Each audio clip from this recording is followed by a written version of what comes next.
everybody, and welcome back to part 2 of our mandala flowers. So in the second part we're going to actually start decorating our flowers and colouring them. So it's completely up to you what you want to put on your flowers. Got a few ideas that I can help you with, but yeah, just go with the flow. So here's one I did earlier, which as you can see, I've got lots of little circular semicircles going on around the edges, lots of lines and dots, outlines. So all I suggest really is to get started and see what happens. So first of all, here's my outline from the other day, and I've rubbed out all of the pencil marks now, and I'm going to start adding some details. So first off, I'm going to I think I'll probably add in some semicircles. Where should I put them? Just here.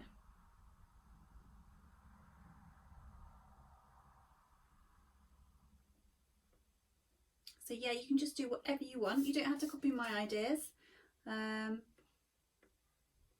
Just get doodling really. Put on some good music. So there we go. So I've outlined some semicircles there, and what I'm going to do is do that on each of the 4 outside ones now, so it's symmetrical.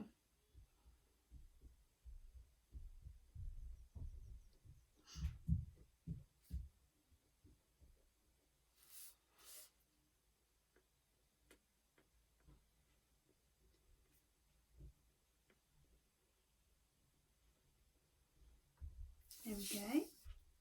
So just keep going around and filling in those petals.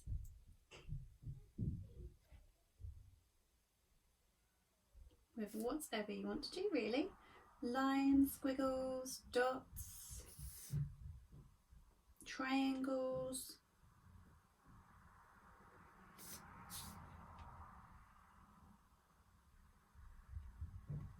Keep going round. Then I'm going to draw a line down the middle. I think so.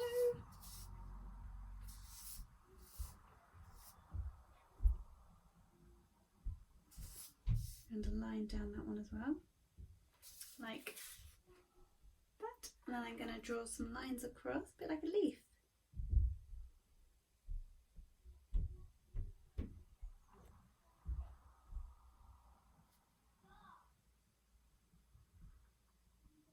So this is really relaxing. It lets your brain rest really as you keep doing the repetitive lines. Oh, and a bit wiggly. They don't have to be perfect either. You can't really make a mistake on these because they're just a relaxation tool. They look quite good in black and white, or you can colour them after as well. I quite like to colour them. Whichever colours you use, sometimes people say that it kind of expresses what mood you're in as well. So I've also included a resource sheet which tells you what colours represent what kind of feelings and things like that.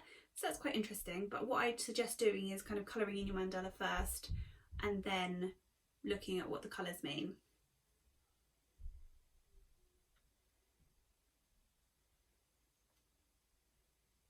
They do take a while to do.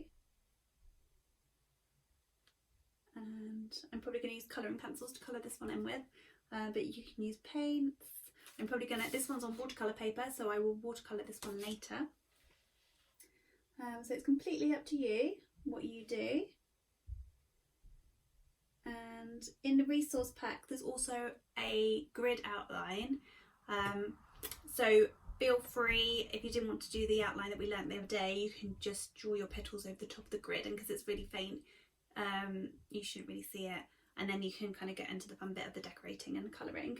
I've also included some already drawn mandalas, so if you did just fancy colouring them in or adding patterns, you can do that too. So that's my leaf design. So I just keep going round and doing each petal, or leaf as this one's going to be. Oh, gone over the lines a little bit, but that's okay, doesn't matter. Just keep going round. So what if you are going to use paints, it is a good idea to just have a check of what kind of pen you're using. I'm not sure if this one's waterproof. This is a calligraphy pen, but I can't see if it says waterproof or not. But if it's not waterproof, that means if I did go to use paints and water over the top of it, I could end up with kind of a smudgy black mess.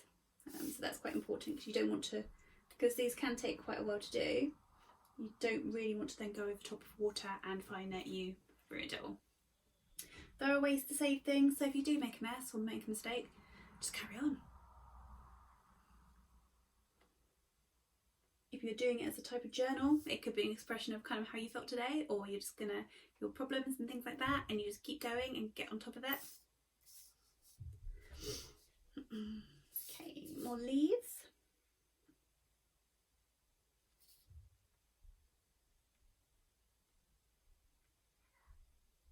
If you need some more ideas, have a look on Pinterest or Google. There's loads of mandalas out there, so you can always get some ideas of other ways to do them. And I will do another tutorial, can't say that word, tutorial, demonstration on how to do circular mandalas as well. But I just wanted to start off doing one that everybody could do, because everybody's got a ruler, not everyone's got a compass.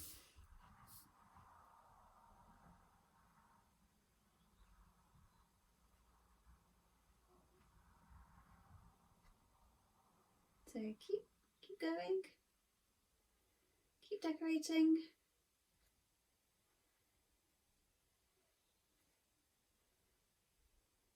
There we go. So that's that. You can add things like lots of dots. I quite like dots. I may do dots around the edge of this one.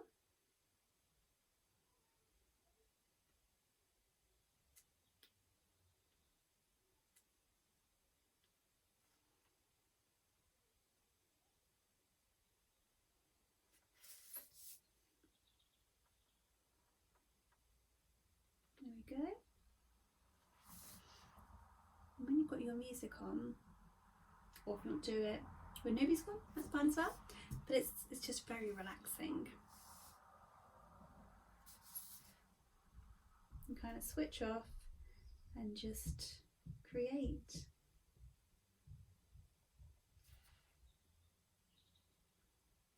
No pressure. You're not making the art for anybody but yourself. So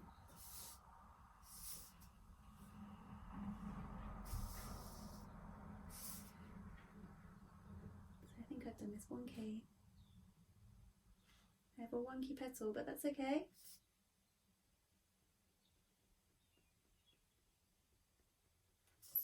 So I'm going to draw some more semicircles on this one. Or dots. Or something completely different, because I've got those two. I will do them different. I'm just going to outline it instead.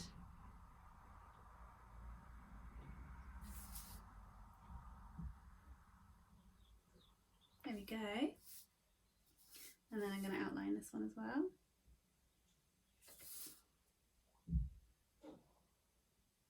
Like that.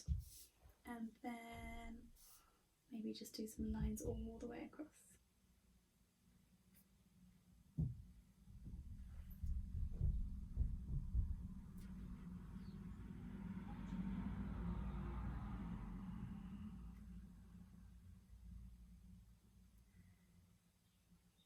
I've also recorded a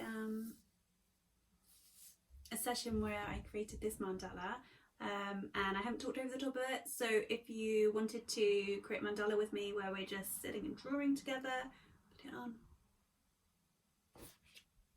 I did put some funky music on as well, but then I found out that you're not allowed to on YouTube, so you can put your own music on.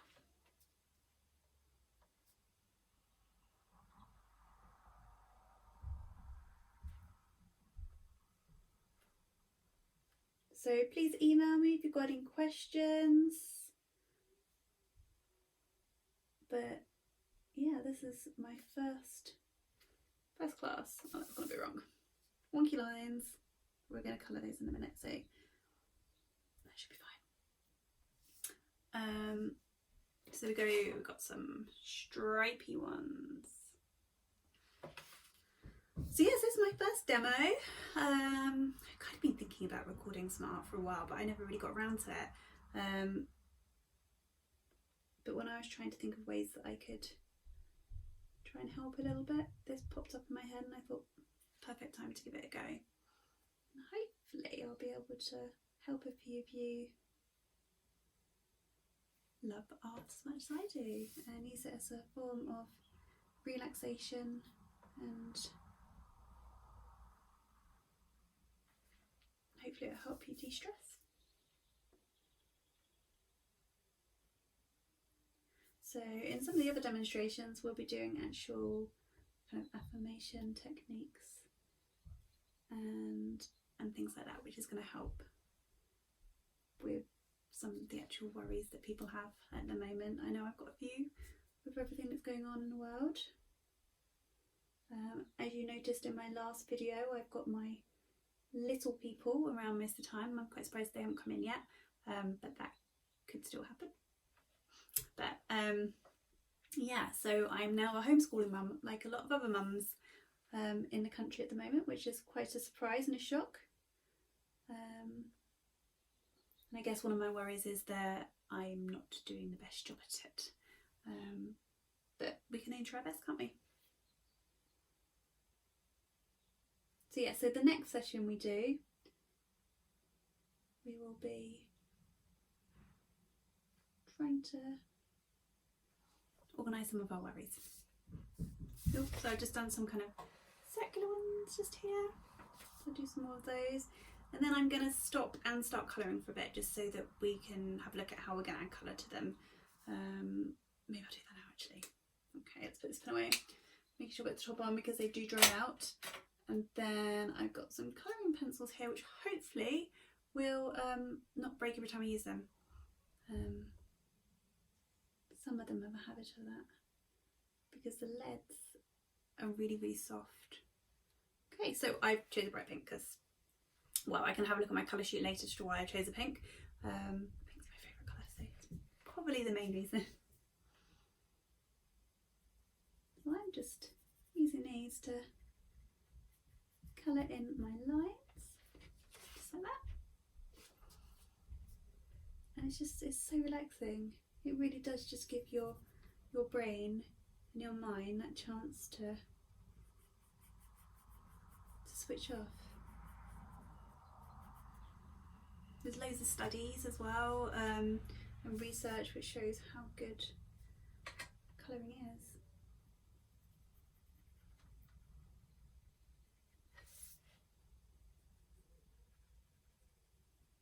Whether it's something you've drawn or even just the colouring books are really, really good as well. Even though I do draw, I like just colouring as well. I like a colouring book sometimes. It takes the pressure off drawing because drawing does not always go right, especially when you're doing it as a business. It adds that extra little pressure on there that every picture you draw has to be sell worthy, if you know what I mean by that. Sell worthy doesn't make sense, but you know what I mean. There we go. So I just keep going with that petal and then choose a different colour and do the other lines.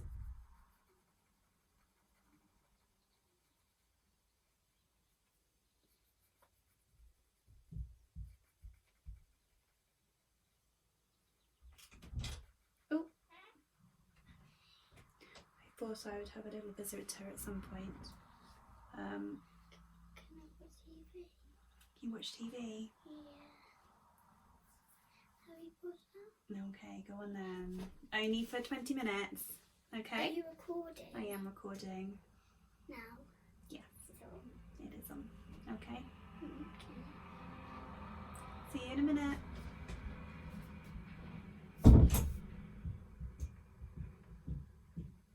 So she was in a lovely fancy dress costume there.